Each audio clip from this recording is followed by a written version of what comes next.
Assalamualaikum warahmatullahi wabarakatuh, sahabat P Network dimanapun berada. Salam petir, jeder, jeder, jeder. Ya, ini rame ini Mas Pri. Iya. Ini kan puncaknya P Network ya. Orang KYC udah banyak ya. Kemudian yang namanya penambangan koin itu semakin hari sudah semakin sedikit. Iya, benar. Ya. Ini apa yang bakal terjadi ke depan nantinya ini? Nah, jadi Nicholas itu kan pernah berkata gitu bahwa Pi ini akan langka, kan gitu. Jadi jelas sekali bahwa dalam akhir-akhir fase 3 mainnet ini kan gitu kan. Ini pasti akan ada penataan dari core team sendiri tentang nilai-nilai koin kita kan tuh. Misalnya ya tadi ada yang lulus KYC kita bertambah kan. Tapi orang baru dia penambangannya agak susah. Nah, makanya kan begini, Bang. Ada sistem begini. Kenapa di Cina, di Thailand, di negara-negara lain itu ada namanya node. Node itu adalah mesin penambangan koin yang akan digunakan untuk Pi. Kalau mereka sudah menggunakan node ini kan pakai listrik yang sangat luar biasa. Berarti Pi ini harganya luar biasa. Itu saja, kan gitu. Itulah teori sementara ya, teori sementara. Kalau saya lihat ya, omongan daripada core team ya dari awal-awal, apa yang dikatakannya benar semua. Benar. Ya kita akan mainnet, kita akan ini tanggal sekian, itu dilaksanakannya semua.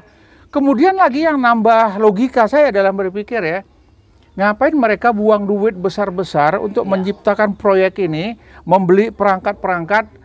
Dari awal aja lah, yang namanya KYC babak belur orang semua. Tetapi dia pelajarin lagi, dia kasih kemudahan-kemudahan. Dia menginginkan semua anggota yang tergabung dalam penambang petir dipermudahnya. Kemudian dia menunggu ini kan, menunggu sampai semuanya selesai. Ya, bukan begitu dia katakan KYC tutup, dia nggak mau. Karena ada orang yang belum lengkap identitasnya di masing-masing negara. Itu lain standar daripada data dirinya. Jadi si apa tadi ini P Network core team ini dia bagaimana mempermudah semua negara yang tadinya harus pakai paspor. Kita di Indonesia harus pakai KTP. Belakangan pakai SIM bisa. Berarti kan niat baik dari core team itu ada. Ya pasti. Apalah ya yang Mas Pri lihat dari ini semua? Iya, karena memang Fi ini kan setiap bisnis mining itu kan ada white paper kan gitu. Jadi semua itu agenda sudah dibicarakan. Perdata semua ya, terencana semua. Jadi ketika nanti mereka sudah menyelesaikan satu fase, itu akan dilaporkan melalui white paper kan gitu. Nah, hari ini semua dimudahkan KYC. Padahal sebenarnya percobaan KYC itu kan sudah lama, Bah. Betul. Kan gitu. Makanya sampai hari ini tidak ada yang lulus KYC orang kan gitu. Karena nanti lulusnya bersamaan, dicentang. Betul. Nah, kan gitu.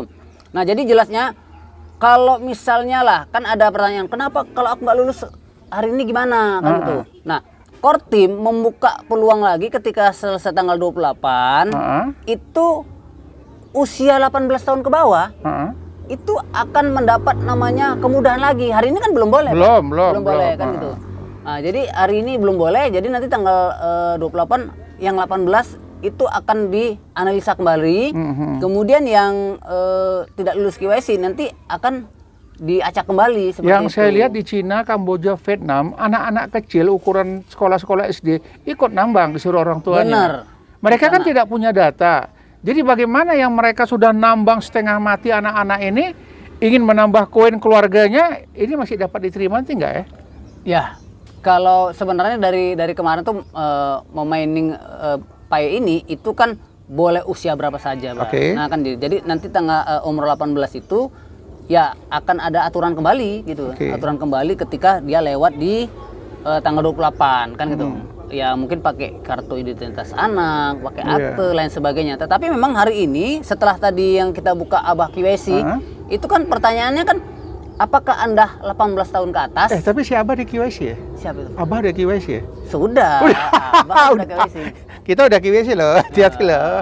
Jadi bisa bicara agak panjang dikit. Koinnya banyak. Nggak ada yang boleh tahu. Koinnya sekedar ini gurunya. Saya dari beliau. Namun sayangnya beliau mengajari dari awal. Tiba-tiba di tengah perjalanan gara-gara ganti akun, ganti nama, satu penambangan hilang ya. Jadi buat penambangan baru. Jadi masih kejar-kejaran lah jumlah koin kami. Nggak berapa banyak, hanya sekian ribu aja. Nggak banyak kali. Nggak kayak Mas Darso. Menjelang 80.000 ya koinnya ya. Banyak. Wow, ada teman saya namanya Mas Darso. hampir 80.000 lebih lah dia punya koin yang sudah tersimpan ya. Iya, Bang. Nah, jadi ini juga kita mengingatkan sama teman-teman, jangan terlena dengan perkembangan Pay Network ini yang ada, tapi sering-seringlah buka Pay Browser. Benar. Coba diklik-klik untuk KYC-nya. Iya. Ya, begitu dibuka, ya insya Allah nanti KYC-nya sudah ada. Jadi jangan hanya menunggu, tapi buka Pay Browser, segera klik yang di KYC-nya, buka, nanti sudah ada undangan ya. Benar. Nah, pada saat dapat undangan, langkah-langkah apa aja yang harus diambil? Ya, jadi banyak pertanyaan gini, kenapa saya kok belum dapat gitu? Mungkin dia berfokus kepada akun Pai-nya saja, Bang. Akun Pai-nya saja, dia lupa Pay Browser. Iya, dia lupa Pay Browser. Nah, ketika kita tidak dapat undangan, hari ini kan sudah di puncak gitu ya. Kita maka bukalah Pay Browser, kliklah KYC. Itu tidak ada notifikasi kalau memang kita sudah diundang, itu langsung formulirnya keluar dia. Kan Tinggal gitu. isi data-data. Tinggal isi mau pilih apa, mau pakai identitas apa, mau pakai SIM, paspor atau sebaiknya pakai apa? Sebenarnya yang paling bagus pakai paspor. Paspor ya, itu yang pertama. Yang kedua? Pakai SIM. SIM ya? Iya. Jadi memang saya lihat di chatting-chattingan grup, rata-rata yang mau cepat pakai SIM katanya. Iya. Nggak tahu, di KTP itu mungkin terlalu banyak pertanyaan. Kalau seperti di Australia. Iya, benar. Australia itu nggak ada KTP, nggak ada KK, nggak ada KTP. Modal orang tuh SIM paspor aja. Iya, benar. Maka kita heran, kenapa kita di Indonesia ini yang ditanya KTP.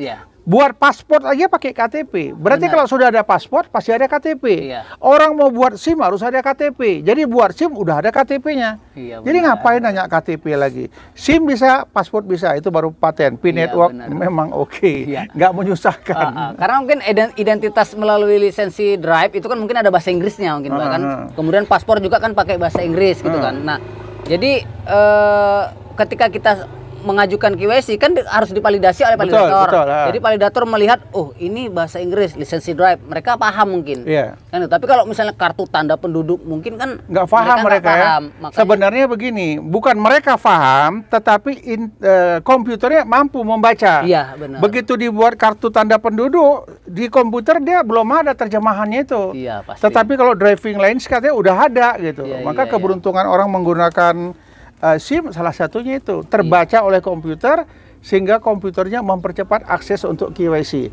Seperti Abah Safwan kan cepat ya. Iya, cepat. Pakai KTP terhambat, kasihkan pakai SIM, sebentar diselesaikannya, hanya menunggu berapa menit aja. Berapa menit saja, langsung udah KYC. Apa pesan-pesan Mas Pri untuk teman-teman yang sudah KYC dan yang akan KYC? Ya, buat teman-teman, ya teman-teman Mas Pri, teman-teman Abah, mungkin banyak pertanyaan yang belum KYC, jangan bingung, pasti dapat giliran KYC, kan gitu. Itu pertama. Yang kedua yang sudah KYC. Tapi pasti dapat giliran KYC sepanjang dia rajin membuka. Iya, Bang. Pay Browser. Kalau dia nggak buka Pay Browser-nya nggak dapat. Iya. Nah, jadi kalau sudah dapat KYC ya, itu artinya Anda sudah lulus, kan gitu, sudah lulus dalam fase penambangan yang sekian lama, perjuangan yang sekian lama, maka akun Anda sayangi, kan gitu. Jaga baik-baik, kode frasa, kode sandi semua jagalah. Jaga baik-baik. Jangan sampai lupa password. Jadi pada saat nanti sudah KYC, menunggu saja. Iya. Menunggu apakah sudah diverifikasi atau belum. Benar. Jika sudah diverifikasi, maka amanlah kita. Ya. Terus bagaimana dengan penambangan selanjutnya? Apakah koinnya lebih banyak, apa lebih sedikit, atau tak dapat koin lagi? Kalau untuk yang newbie ya, yang baru kayaknya koinnya agak susah lah ya. Kecuali dia memang merekrut banyak-banyak lah untuk membantu membantu pendapatan gitu.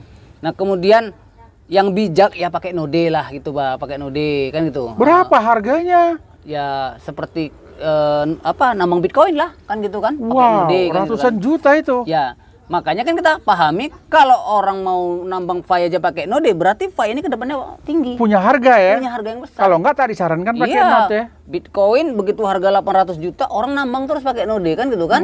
Nah karena mahal. Kalau dia murah mana mungkin? Kan gitu. Tidak ada orang nambang Ethereum, tidak ada orang nambang Solana, tidak ada orang nambang Umi misalnya kan gitu kan? Nah, nambangnya Bitcoin. Umi kok dimasukin? Kan kripto juga. Kalau bermain di Umi ya, awalnya saya dapat itu di harga 0,92, kemudian jatuh di pertengahan jadi 0,60 sekian, pernah jatuh sampai 0,005. Tapi alhamdulillah sekarang sudah jadi perubahan lagi 0,0060-an lah, naik lagi. Ya kita berharap nanti kalau Umi ya mungkin satu koin aja bisa berharga mungkin $2 atau $3. Waduh, nggak tahu lagi lah bilangnya Mas Pri. Bisa kita jual separuh kita simpen. 10.000 aja udah berapa? Iya ya. Iya kan? 10.000 aja udah 1,5 M. Kan gitu ya kan? Nah itu. Jadi pasti naik, Bah. Artinya kita simpan, kita kunci aja lah sampai kapan ya kan gitu. Nanti pasti naik sendiri. Teman-teman senior mengatakan lebih kurang setahun. Iya. Nah jadi memang kalau mau main sekarang ya jangan terpaku pada Pay Network. Rajin-rajinlah membaca Iqra bismi rabbikal ladzi. Buka, baca, pahami. Jadi kalau kita terfokus kepada Pay Network, kita lupa bahwasanya ada senior Pay Network, adik Pay Network, ponakan Pay Network, itu juga bisa menghasilkan. Benar. Kalau saya kan sering ngintip-ngintip, akhirnya dapatlah Umi. Iya. Umi tak banyak, tapi mengalahin koinnya Pay Network. Iya. 3 kali lipat daripada koin Pay Network saya, jumlahnya. Wah. Makanya kalau ini nanti $1 Umi, saja ya. $1 aja pun udah bangga ini. $1 pun udah bangga, udah bisa lah senyum-senyum manis ngajak Mas Pri jalan-jalan gitu kan. Ya kan. Alhamdulillah ya. Jadi teman-teman Pay Network dimanapun berada ya, kita boleh fokus terhadap Pay Network, tapi jangan lupa buka lagi kesempatan-kesempatan yang lain yang mungkin bisa berharga. Kalau nggak tahu tanya sama teman-teman, jangan diam aja. Karena ada lebih kurang 10.000 koin ya. Bener. 10.000 koin di dunia ini. Jadi kita tinggal intip yang mana yang mempunyai potensi. Sementara yang dibanggakan orang masih BTC. Bener. BTC harganya merosot. Sekarang ini 400 jutaan harganya. 200 ya, Pak? Hah? 200? Astagfirullahaladzim. Sudah 200. Kemarin saya tahu 400 juta satu koin. Sekarang kata Mas Pri sudah turun lagi. Satu koin lebih kurang sekitar 200 juta ya. Iya, 200 juta satu koin. Berarti terjadi penurunan. Kalau BTC turun, kemungkinan besar semua kripto dia akan turun. Tapi yakin dan percaya suatu saat dia akan meledak lagi. Yang namanya Pay Network, wah agak bangga semangat ini. Kenapa? Pay Network komunitasnya ada lebih kurang di 200 negara. Tidak sama dengan Bitcoin dan lain sebagainya. Hanya di beberapa negara. Tetapi khusus untuk Pay Network ada lebih kurang di 200 negara. Benar, Pak. Semakin besar komunitasnya, maka semakin aman, semakin terjaminlah keadaan koin itu. Cocok ya? Jelas. Baik teman-teman Pay Network, tetap bersabar, yang sabar akan mendapat keberuntungan. Demikian, Assalamualaikum warahmatullahi wabarakatuh. Salam petir, jeder, jeder, jeder.